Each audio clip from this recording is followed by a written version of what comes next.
You're listening to Sox in the Basement, a production of the Broadcast Basement Limited, where every show is 30 minutes of good and comes from a basement bar on the south side of Chicago. Pull up a stool, pour a cold one, and join us right now for Sox in the Basement. Heard everywhere podcasts can be found, and always at soxinthebasement.com. I've said it before, I will say it again. Kids, in life, find yourself an Ed. Find yourself an Ed Siebert who will dive in and do a surprise moving day show because your studio is not going to be ready as you're completing the move from one place to another place and moving the studio into a new location. Thank you so much, my friend, for this past weekend. You gave me quite the break. Oh, it was a pleasure to sit there and I don't even remember what the heck I talked about, but I'm sure I pissed a few people off and entertained maybe somebody others. Yeah, nobody missed it. No, everybody probably missed it. We're going to try to get back into the swing of things here on Sox in the Basement, brought to you proudly by Cork and Carry at the Park at the corner of 33rd and Princeton in the shadow of the ballpark with an award-winning menu of burgers and ballpark favorites, a great rotation of craft beers, there's spirits, there's wines, there's indoor-outdoor seating, there's an incredible staff that's there to help you, and it's a great price. You should make it part of your ballpark experience. The home of Sox in the Basement is there for you for your pregame, your postgame, even your in-game White Sox viewing. If you just want to feel good this fall in September and you don't feel like going in the ballpark, just want to hang with White Sox fans, you can do it that way. See more at corkandcarry.com. And we are still in the basement. People have asked this question. Since you've moved, are you in the basement? And yes, the new studio is in a basement. This is the temporary studio. And then there'll be a new studio. And I'm working on that right now. The temporary studio. And it's embarrassing to say out loud, Ed. It really is. You're 48 years old and your studio is now in your parents' basement. Yeah, I mean, but the circumstances are much better. This isn't something where, like, you started this in your parents' basement. No. And you just added, like, a new lava lamp recently or something like that. I mean, this is... You had some things going on. You sold your house. You're in the middle of trying to find a new place. I'm not down here yelling, Mom, more meatloaf. Like, I'm not doing that, right? Like, that's not what's happening. No, I mean, you could. I don't know. And what they did is they built this apartment for my grandmother, okay, my mom's mother, and she passed right before she could move in here. So they had gotten a new place in Mount Greenwood, and then they had this separate entrance. And the thing has never really been used for much. Like when their grandchildren were little, it was like a playroom, but now it's just like a room that doesn't get used. So it's like a separate apartment. It's got its own entrance and it goes down into this finished area of the basement. And I was like, well, this is a perfect studio for now. Like for a temporary studio. I mean, it's a little echoey right now. I got to put up stuff. I got to still set it up. I got the new bar, or at least a temporary bar that I have coming in here tomorrow. And so like it's going to come together. So the next time we do a show, there'll be video on YouTube again. You can kind of take a look at where we're at and watch it grow. And then the permanent one is being put together. But yeah, we're still in a basement. It's just my parents' basement. And they're really cute. I mean, they're walking around right now trying to be super quiet. And I'm like, don't worry about it. It's okay. People know what's going on here with Sox in the Basement right now. It's fine. If you make a noise. In fact, we probably should bring Dad in at some point. Since we're in his house now. Well, you really should. We talk about it. Maybe next show we bring Dad in and we set him up with the new setup and we put it on video. And if we're in his basement, we should put him on the show just once. So I think that's a possibility. If not next show, definitely the show after that, we'll get Dad down here to talk White Sox. That sound good? Sounds like a plan? I think it's a plan because, let's face it, two Eds are better than one.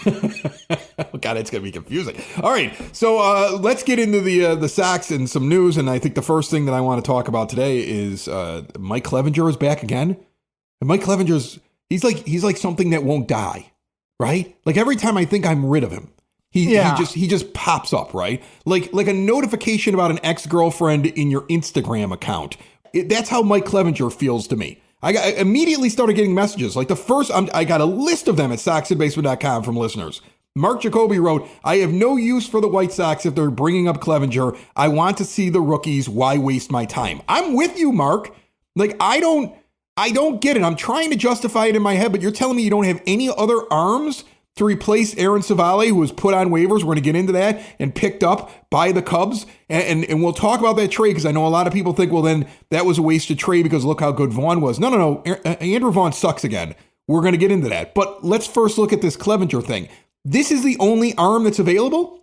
Like, the only justification I can come up with, my friend, is that they don't want to bring Cannon back up. They don't want to have a young guy come up because they've all got too many innings on their arm. They just need somebody to come out and give them just professional baseball innings because they don't want to stunt the growth of their hitters. They don't want hitters chasing 10-run leads and trying to come back. They just want them to come in to basically a baseball simulation in which the pitcher out there is going to give you a professional start, and then your guys are able to still play a regular baseball game instead of trying to play a softball game because the guy that's out there isn't capable of giving you a professional baseball start. Like, that's the only justification I can come up with. And I'm stretching. You could feel it. I'm stretching here. Well, but I don't think you're stretching that hard because what did Getz say when Civale was traded for? He said he wanted a veteran to protect the young arms, right? And you've seen Cannon, and maybe Cannon still gets another run in the majors. Maybe Burke gets another run in the majors.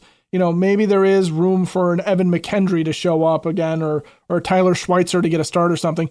But the fact is that in September, this is when the minor league season is normally over, right? And these guys have all pitched to really the extent that they've, run through their innings. Even the guys at the major league level. I mean, I imagine we're going to start seeing Shane Smith skipped in turns, okay? Because he's got to be running on fumes at this point. So Clevinger, it's twofold. One, you have a guy who, if he goes out there and absolutely sucks and is just terrible and it gives you, at best mediocre starts, it doesn't dishearten the team. It doesn't matter. He's just Mike Clevinger. He's a guy that was good years ago, that had an incident, that fell out of favor with the majors, that has been with this organization, whatever they like about him. He's been here and he's done some things that were okay at one point. I mean, his one season as a full starter here, he was okay. So yeah, I think what you're trying to do here is you're sitting here going, we've got some hitters and we've got some guys on this team that are going to be a part of this that we want to have still be able to compete in baseball games. And we want to still give Will Venable a chance to show this team how a winning baseball team would work. Whether or not they actually win enough games is besides the point. But also, you're not putting pressure on guys to come up here and throw a lot of innings anymore. And you're maybe giving an opportunity for a Smith to get a start skipped. Maybe Davis Martin doesn't need that now with his veteran status. But it's, Yoenders Gomez, he's made a few starts. He's looked good, but he might be running towards the end too. So I think he's just here to eat innings, like you and I have talked. We talked about it a little bit before we started recording, like you just said too. I think he's here just to eat innings, and I think he's here just to be a warm body and a guy that's been on the mound before that you just don't care about. He's disposable pitching for the rest of this year. We're in September. It's post Labor Day. There's not a whole lot to be gained, and if you still want to get a look at a guy for one or two starts at the end of the season, you have that opportunity. You can still do call-ups. I don't think it precludes it. I think it's just one of those things where, look, who cares? And that's really all Chris Getz is saying is, here's an arm. Will Venable can pitch this guy. Other than that, we just don't care. And you know what? If the added bonus for Mike Clevinger, if Chris Getz, who was a player, is trying to do a down-and-out former Major League Baseball starter a solid by giving him a showcase, there's something to be said about that too. Frankly, I think that's why Civale was released. I think Chris Getz was just like, go see if you can get on a contender, dude. Thanks for your service. It's interesting too, because you had Noah Syndergaard up until just a couple days prior, and then you let him go because he gets up to AAA as two terrible starts. And here's the deal with his. If you didn't notice, he had a 10.13 ERA. That's bad. I know, but this is the thing. If he would have gone to the majors, he would get $1.75 million with performance incentives. Otherwise, it's $30,000 a month for being in the minors. So this is also a financial decision too. Like they're already on the hook for whatever they get. They decided to let Syndergaard go. Who's upset about it? Like Noah Syndergaard got released and has said flat out he believes he was shafted by the White Sox. Those are his words. He was shafted. He got the shaft. Where's his exact quote? I know shaft is in there. Okay, can you dig it? Yeah, here it is. I can dig I it. kind of got shafted a little bit. Not that my performance was anything to brag about, but there was like, I don't know how many starting pitchers they had on their roster. I was kind of the odd man out. So he gave an interview with Foul Territory and basically said, I thought that I was going to make it to the majors. Now, in the end, they need that arm that eats innings. They pick Clevinger over Syndergaard. They let Syndergaard go. So that's interesting as well. I mean, I think that's a money-saving move. Like, we need an arm. We don't want to give this guy almost $2 million to come up for like 4 starts. And that's what would have happened. So we might as well release him because he had 2 bad starts. The perfect time to justify releasing him. Hey, you had 2 terrible starts. Your ERA is over 10. Here comes Mike Clevinger back up again for some garbage time. Look, I'm not a fan of it, but I don't think I'm going to lose any sleep over Clevinger being up here. Okay. In the end, I would love to see a young guy, but you're right. It's the end of the regular season down in the minors. And if these guys were on pitch counts, revving them back up again and having them pitch for another couple of starts, unless it's somebody you really believe is ready to go, I guess that's the justification for it right there. Switch to a new age of life with Hyatt Home Medical Equipment. Keep mom and dad, grandma and grandpa out of assisted living. Make it so they can get around on their own and live independently with stair lifts, ramps, grab bars, lift chairs, and even bathroom remodeling. Hyatt does everything in the bathroom, from like the little stuff to make sure there's a mat down so nobody slips, to redoing the entire bathtub or shower so you can roll into the shower, so you can walk into the bathtub. They work with your insurance. They have 0% financing for qualified individuals. If you use a CPAP machine and you are unhappy with your vendor, switch now. Get supplies directly mailed to you, and you can also test it out in their showroom. They have testing rooms for the CPAP machines. They have the latest and greatest in continuous glucose monitors and so much more. See everything Hyatt has to offer at hhme.com. Now let's talk about Civale, because he gets claimed off waivers, immediately looks good for the Cubs. And this is the guy you acquired for Andrew Vaughn. So immediately everybody's reaction is going to be, what a waste of a trade, and look how good Andrew Vaughn has been. And I'm here to tell you, the trade's a wash. You rolled the dice rather than just releasing Andrew Vaughn, who you probably should have gotten rid of before you gave him the arbitration money to start the season. He shouldn't even have had a chance on this team. You gave him one more chance that we did not agree with on this show. Neither one of us liked the idea of bringing him back into the fold because he was done. He was cooked. He's a replacement level to below replacement level player. And he had proven that over just 5 years in baseball. He's not a rookie. Then he goes to the Brewers and he gets that quick pop, right? Like he is on fire, like Jake Berger was last year when he goes to Miami, where he's just on fire for 3 weeks. They have Burger Day where they give out burgers. Everybody's like, oh my God, we screwed up because now Jake Berger is going to be a 40 home run hitter and we let him go. And this is just terrible. And we've made a terrible mistake. And it was a mistake to get rid of Berger. I still believe that. But Andrew Vaughn has the same pop. And then they do a promotion where they have a t-shirt that they give out called King Vaughn. They name him King within like a couple of weeks. Like he's hot coming up from the minors, and the Brewers do the same thing. Quick promotion for the new guy that they got from the White Sox that the White Sox had discarded, and they start referring to him as King Vaughn. Here is what Andrew Vaughn has actually done in the last 30 days, 27 games this is. He's hit .224 with a 300 on-base percentage, a .337 slugging, that's terrible, and a .637 OPS. He's not a king. He's exactly what you thought he was. And he's worse in the last 15 days. He's declining. 188. Yeah, he's gone right back. You saw that one hot streak. And you know what's funny? It's confusing Brewers fans as well. My aunt stops by at the family summer cottage this weekend, and she's become kind of a Brewers fan. She's a White Sox fan first, but she's been watching a lot of Brewers baseball, and she's really into what they're doing, mainly because she doesn't want to pay for the White Sox product. And so she went and got MLB TV, and she got that package and started following the Brewers rather than give her money to Jerry Reinsdorf. And I'm sure she's not the only one who thinks this way. And she can't stand the Cubs, so she's not going to watch them. So she became a Brewers fan, essentially, because of the way the White Sox have handled their broadcasting and their team. So she's been watching the Brewers, and she's talking about everybody on the team, and she's very knowledgeable about everybody on that team. I got a couple of guys on that team that are on my fantasy baseball team. So she's dead on with her evaluation of several players on that team, from William Contreras to Jackson Churio, all of them. But when she gets to Andrew Vaughn, she's like, oh yeah, he's on fire. And I'm like, is he? She's like, oh no, he's on fire. Just had a home run the other night. He's not. He's not on fire. See, wherever you put Andrew Vaughn, he's like fool's gold. There's a highlight. There's something that happens. You go, wow, how do we end up with this guy? And then you look at the body of work and you go, he's a replacement to below replacement level player. Over the last 27 games, last 30 days, 224 with a 637 OPS, 300 on base percentage, 337 slugging for the Brewers. And like you said, Ed, he's hitting about 180 right now over the last 2 weeks. He is always just going to be that guy. He's going to have his little streak. So I'm not bothered by the Civale trade. I'm not. You should have just released the guy. Instead, you put him in the minors and you try to see if you can get something. And you got a guy in Civale who was supposed to be a trade deadline guy. But that didn't work out for you. But you found another trade deadline guy. So you went and you grabbed a couple of veteran arms. You went to see whether or not you could move one of them for somebody. You found one that you were able to move.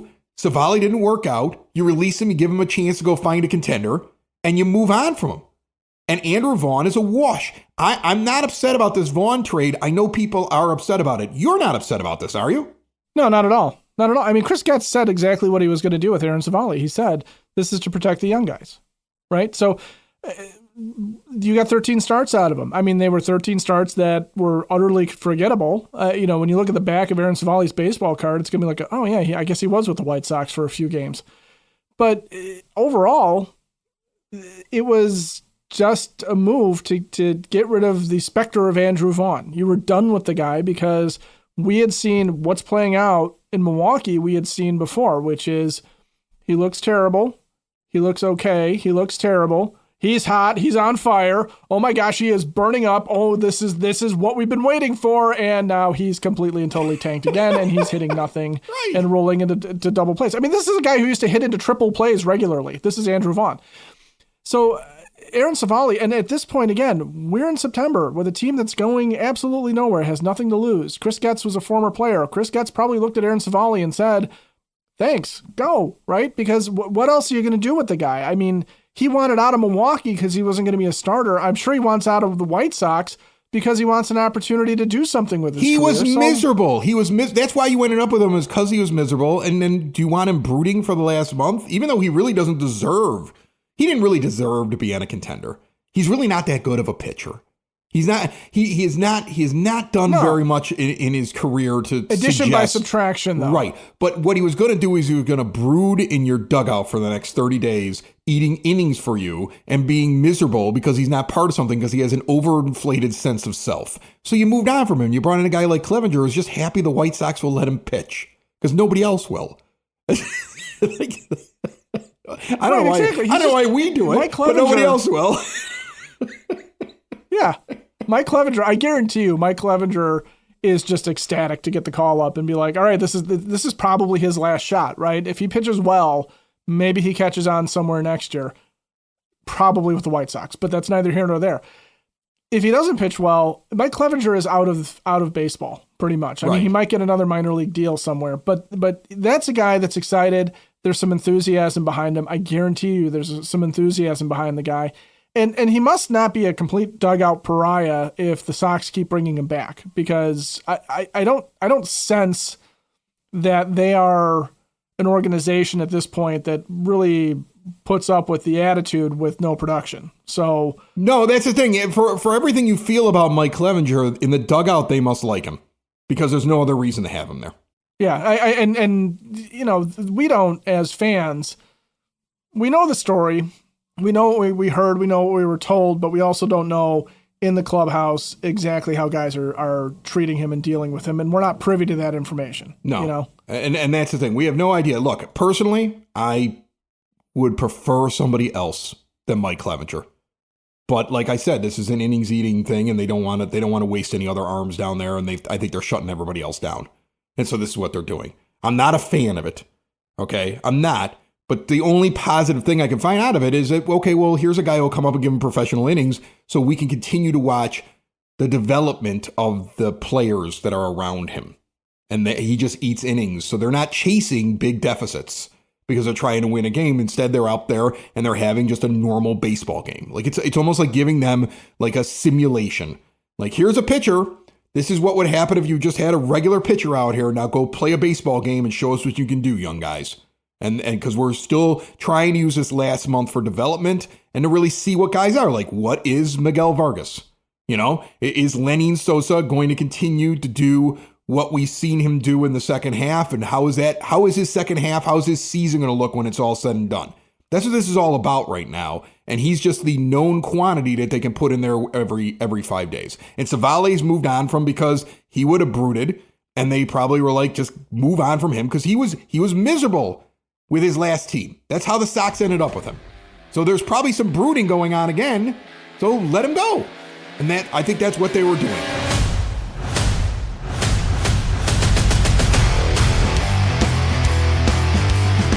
Sox in the Basement listeners trying to make the most of your money. Give a call to Tom Walsh, your Edward Jones financial advisor.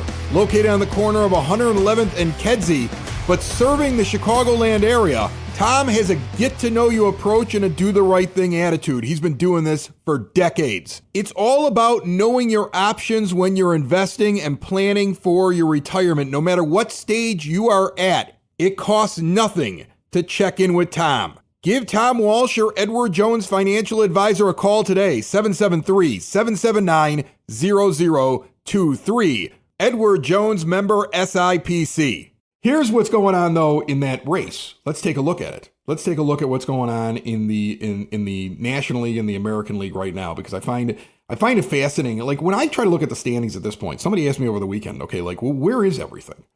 And I don't know, I've been like so wrapped up not only in just what's going on with the White Sox, but then the move and everything. I'm like, let's take a look. So in the National League, it's the Brewers, the Phillies, and the Dodgers would be your division winners right now as we sit here and we talk. And then your three wild cards would be the Cubs, the Padres, and the Mets. And then in my mind, you've got to be 5 games out of the postseason or less for me to believe you have a realistic chance of making it in September. And all that would be the Reds, who are 4 games out of the wild card, and the Giants, who are 5 out of the wild card. So, I mean, that's not that exciting of a postseason, or a September in my mind in the National League. I know the wild card's supposed to make it like more exciting at the end, but in reality, the chase for some of these divisions, or at least getting better seeding, is probably more intense than seeing whether or not the Giants can come from a 500 record, 69-69, 5 out of the wild card and find a way to get in. Or the Reds sitting at 70-68, 4 games out of the wild card can get in.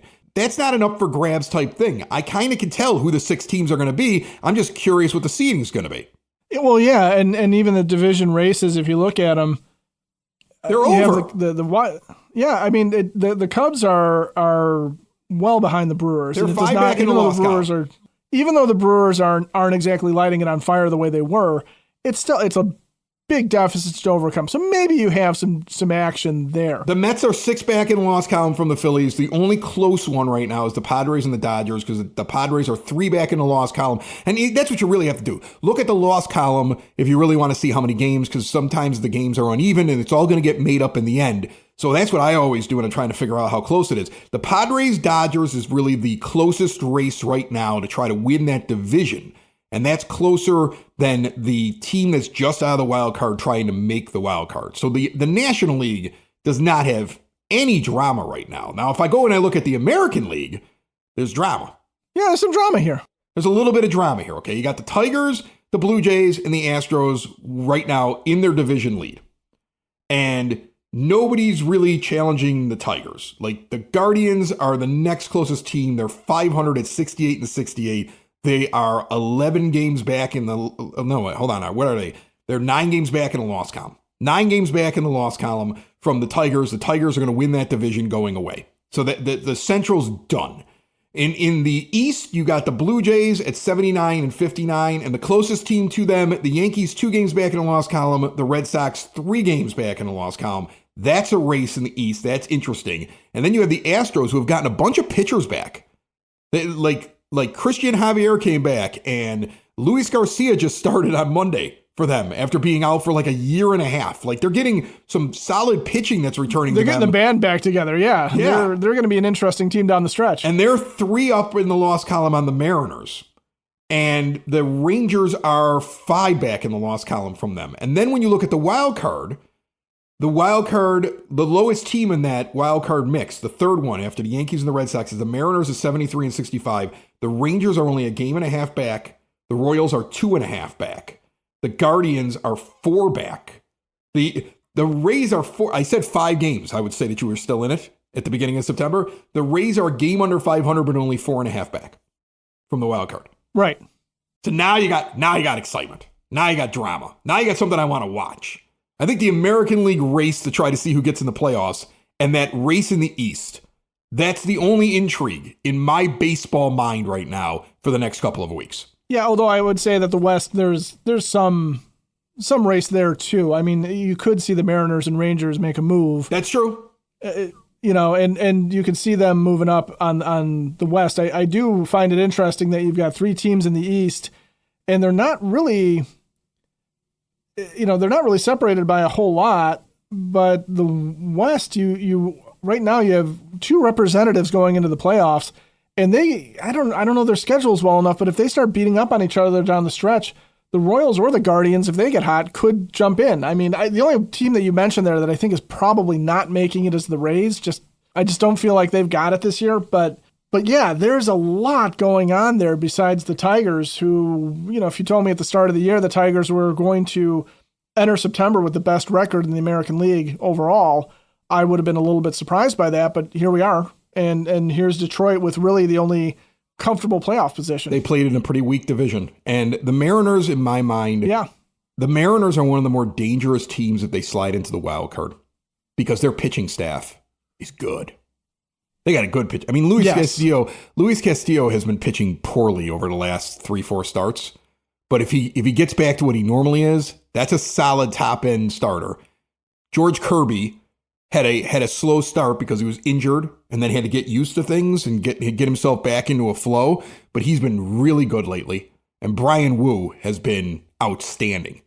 They've got the pitching for a playoff series that if they're firing on all cylinders, everybody's got to watch out in the American League. Because pitching wins championships. Chicks dig homers, but pitching and defense wins championships. The Mariners are built for the postseason. They're built to be like a slide in there in that last spot. If they can hold on to that last spot, because they really are 3.5 back from the second spot in the AL wildcard. So they're like, just get in. But if they can get in and find a way to advance and get themselves into the longer series, they become very dangerous with that pitching. Yeah, and if they somehow overtake the Astros, it becomes an even more interesting thing if they've got some advantage going through too, because nobody hits in Seattle. And if you're gonna have some more home series as the Mariners, it becomes a lot harder of a place to get through for a lot of teams, because with their pitching staff and with the absolute offense dampening that happens up there with their home stadium, you look at teams like that in the playoffs and you sit there and you go, well, how do they succeed? How do they get over, a team with more star power like the Yankees, or how do they get over a team like the Tigers, who are objectively better in every way? Well, that's how. Sometimes that's how. It's our pitching is really good, and you're used to being able to hit the ball out of the ballpark, but you can't really do that here, which is why the Tigers are going to be interesting too, because it's still hard to hit it out of Comerica, even though they've messed with the fences and all that stuff. So that's where 2 teams that it becomes really hard to go through them in the playoffs in that way, because you can't go in there and slug your way out. You're going to have to do the pitching and defense thing because the home parks dictate it, especially in Detroit in the fall, right? And the team that you really have to watch out for, like ruining everything for everyone out in the West, is the Rangers, who are 9-1 in their last 10, have won 6 in a row. Right. And now are a game and a half out of the wild card, and they're within striking distance even of the division if they can keep up this pace. They're like the Guardians, who were called the Indians at the time in 2005. They're red hot and all of a sudden coming alive, like at the perfect time here in September. So there's just it's so interesting right now in the American League. It's very different than the National League. The American League races are just really, it's really the thing that you'll be watching, I think, the most throughout the next couple of weeks. And I would just love if next year, tell me why you can't be a team like the Guardians or the Rays sitting at around 500 here, 4 or 5 out in September, just to give us something to talk about, even if they don't make it. You know, a couple of power bats in the corner outfield positions, kind of shore up the lineup a little bit. Find yourself a veteran arm that's not called Mike Clevinger. See if there's a little bit more development from your pitchers. Right. Yeah. Somebody. Right. And go out. Somebody's a little bit more in their prime. Right. Go out and do something. And you have the money to do it. You have the cap room to do it. And you should be able to do it. If the Savannah Bananas can charge a higher premium on tickets and fill up your stadium, figure out how to get it done. Because imagine what it would look like if that stadium just had twice the amount of people in it that it currently has in it. And that wouldn't be a sellout, but just twice the amount of people.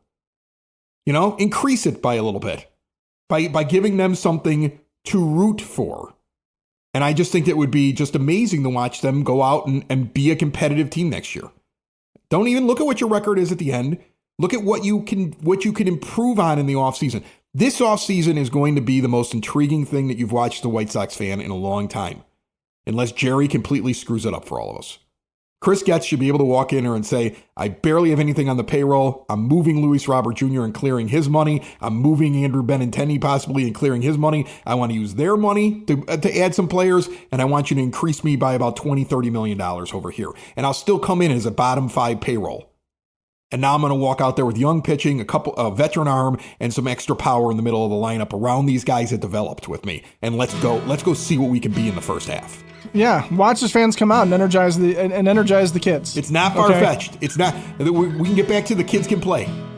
We can get back to the kids can play. That's what we should be doing right now. That's what this offseason should be like. Bring it all the way back around. Bring it all the way back around. Then we'll go to good guys wear black, right? And then we'll get to the grinder rules, and then we'll hoist the trophy. And Jerry has to die somewhere in the middle there, but that'll happen. You know, some things are fait accompli. Sox in the basement. Sox in the basement. Sox in the basement. Sox in the Basement. Heard everywhere podcasts can be found and always on soxinthebasement.com.